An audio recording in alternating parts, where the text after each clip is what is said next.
अरे भाई हमरा के एगो मौका दो ना। हम आराधना में अठजाम में जाइले तो गर्दा मच जाले, पब्लिक के लाइन लाग जाले, तू मर दे एगो मौका दो ना, कहीं हमार सिलेक्शन हो जाए। देह से लग रहा है कि ये क्या करते हैं नहीं करते हैं। आपको गाने का लूर है? अरे तो एक बार मौका दीजिएगा तब न बताएंगे कि लूर है कि नहीं है। ओहो, भाई लाठी देख के समझ में आ रहा है कुछ? हम कौन प्रजाति हैं? अरे साला ये गाँव में खतरनाक है। लगता है कुछ न कुछ खतरा जरूर है। हम इसको माइकवा दे देते हैं और 9, 2, 11 यहाँ से हो जाते हैं।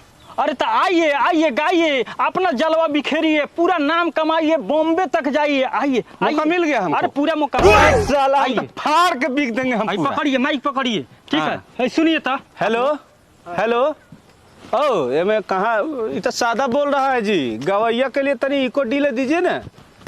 ये लग रहा है अच्छा गाना गाएगा, ये सीनियर सिटीजन है, ये थोड़ा लग रहा है कि अच्छा और व्यवहारिक गाना गाएगा। ये झाट गाना गाएगा। एगो आया था ना अभी गा के गया है ना, देखे हैं गाएगा। आप लोग बकवास कम करिए, गाइए गाइए आप।